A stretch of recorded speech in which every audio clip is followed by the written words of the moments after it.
name is Willbliss Kim. I use they, them pronouns. I'm the new program assistant for Does It Start Institute. We are joined here by the OG Jane. Her name's Judith Arcana.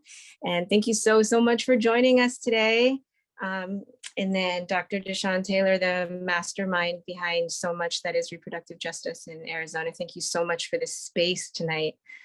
So we are going to start. So the first question relates to, so it's about trying on a frame of mind. So try on this frame of mind, a gender expansive frame of mind. So a common misnomer is that modern history exists in binary gender. To be factually and historically accurate, we must open our minds to the possibility that not all modern historical figures navigated the world as binary. I define modern as after European conquest by colonization, since binary gender is a construct of white supremacist domination. In every indigenous culture around the world existed folks with expansive gender roles and identities. To truly honor the ones who came before us, I urge you to decolonize your mind by changing your perception of who you thought they were, integrating this perception into your knowledge base and shifting your language moving forward. So the question is, trying on this frame of mind, who could have received your care that could likely not have been cisgender women? Knowing what you know now, how could you have treated them better? Or how did you treat them really well? What comes up for you when describing your own gender in this framework? And what steps can you take to integrate this mindset into your everyday interactions with people? Well, as you know, the Janes worked in the abortion service in Chicago about 50 years ago. So, needless to say, the concepts and the behaviors that y'all are just talking about and asking about were unknown to us. I think that I cannot speak for any other Jane but myself in the present. I can't imagine, though, that anyone Jane, or any of the Janes, would be oblivious to the extraordinary changes of mind and language. And as a writer person, I think a lot about language and how important it is as a representation of what we think and a spark for how we behave. So the differences are enormous.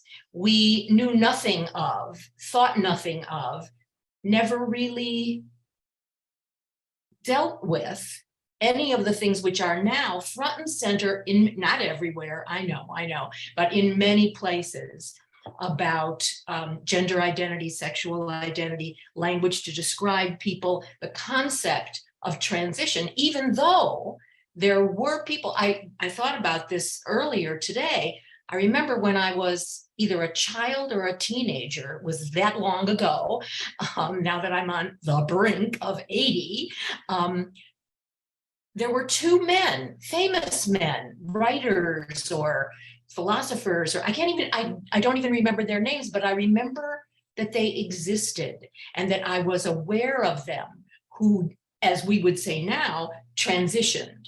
Then people just said that they got changed into women or language like that. But other than that extraordinary and yet not national or international news reality, the kind of thinking that you all are asking and thinking about was simply not a presence in the years that the Janes were working. I think that around gender identity or sexual identity, in terms of what people are doing in their lives and what people think about who they are in the world, there was not negativity, there was simply ignorance. Yeah. Now, whether that endangered anyone who came to us, although I cannot say for sure, I think it probably didn't endanger them. I think that everyone who came to us, those people got what they came to us for. And I think that we were kind and thoughtful and extremely diligent about dealing with both the medical process and the 1-to-1 or 2 and 3-to-1 exchanges We were very, very thoughtful about that. But these things were not in our, what should I call it, thought base. So could not be applied. Okay, thank you so much for your incredibly thorough answer. Thank you. No, it brought me back. I just was like taken back. There was one more question that I wanted to ask, but I know that we are running maybe a little bit behind. Question. Ask the question. You're right on time. Okay. I love listening to Dr. DeShawn talk about the elections. I really don't like to vote, so. Ask the question. Go ahead. We're right on time. Talk about the election. Okay. Let's see. Where's the other question? Oh goodness, it has to go back. Okay, so this is what I call the anti-oppression frame of mind. So referring to myself as QTIBPOC, cutie POC, queer, trans, indigenous, Black people of color, acknowledges the social systems I live in, confront, and work to dismantle by making space in my own body for my full self.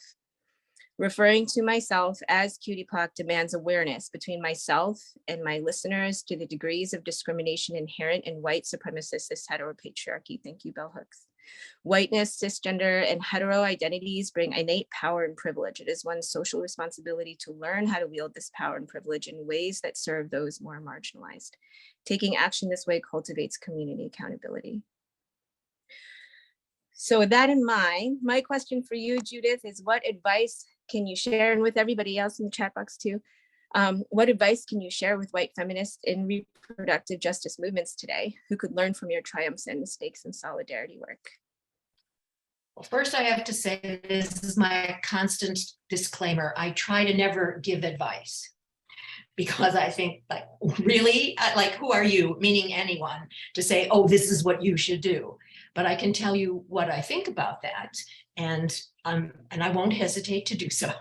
I think that anyone who is in the position of giving care, as we now call it, anyone in the position of literally holding other people's bodies, other people's lives in their hands, has the extraordinary responsibility, and probably knows this on one or more levels, of treating that person, those persons, with deep respect, and even, I'm going to dare to say, a kind of human to human affection. And I'm sure about myself that some of what taught me to think that way was my Jane work, where we did indeed have the bodies of other people in our hands. And it was not a matter of, oh, this is my political position, although certainly that was a presence. It was this personal thing. So what I want from people who are in that role, in that position, who have, in fact, the power that position brings, gives, that they need to, that we all, when we're in that situation, need to think about the way that goes, that responsibility, and actually be, through whatever means individuals choose, a rising consciousness and a constantly active questioning of the self about, what am I doing here? How can I do this? What gives me the right? What gives me the responsibility? Both of those things. I could go on because I think about this stuff all the time, but I'm going to stop because I'm polite. So.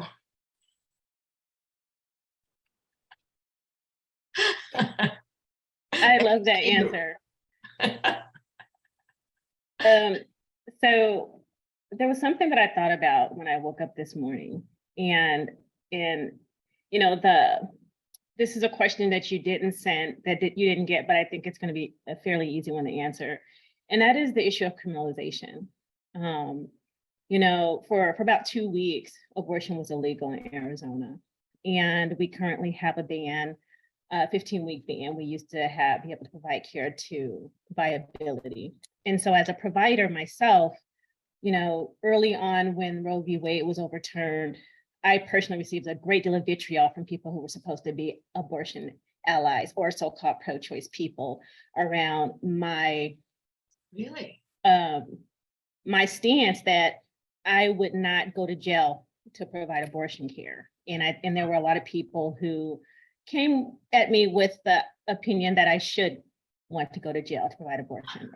So understanding that you all risk going to jail to provide abortions, I think that's a context that would be helpful for people to kind of think about what, you know, doing this before 1973 looks like versus doing this in 2022. Yeah, that's big time. We could spend the whole rest of the evening on that. Well, there are so many things that immediately come to mind, but actually top of mind is race.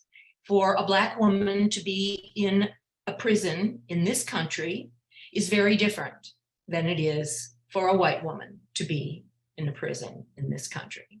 So why, when you are already, how to say this, sociologically, no matter how free you may be on any given day, imprisoned within a construct that is essentially, quintessentially, from the jump, before it was even a nation, the definition of this country in terms of race, you are already locked into that, no matter what you actually do.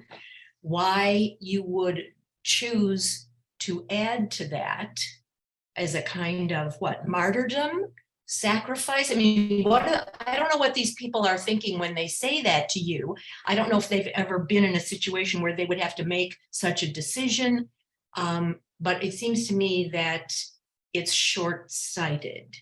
And I gotta say, and you will see this in the film, folks, that we were short-sighted ourselves. And that was 50 years ago, and we were all white. Not all the Janes, but all the 7 Janes who were put in jail the night we were arrested. And I don't know, it just seems outrageous to me that they would put that on you. Short-sighted. I'm going to stick with short-sighted here. Yeah. Did you ever think about that you could go to jail? Not until we did. Or wait, not until the cops came. As soon as the cops came that afternoon, 3 p.m. on that date in 1972, then it was like, oh my God. And of course, it's scary. And again, I don't want to say, you'll see a lot about this in the movie. There's a good chunk in the latter part of the film that deals with the bust and what we, the 7 or the 6 of us who are still alive, who are in the film, might have thought and said. But really, and some Janes say this in the movie, I think one Jane even says, I believe she uses this expression, it never entered my pretty little head. Yeah, so you'll see more. Thank you so much for joining us to talk about this. This will be my second time watching the. Oh, so you know, yeah, okay. I'm looking forward to watching it now with the current state of things and just really seeing like how it resonates with me. I cried and I felt very proud and moved and just appreciative to follow behind you all's bravery as an abortion provider myself. So gosh, it's just such an honor to have you here and to be able to speak with you even for this brief moment. So thank you so much for joining us. It's good of you to say such things.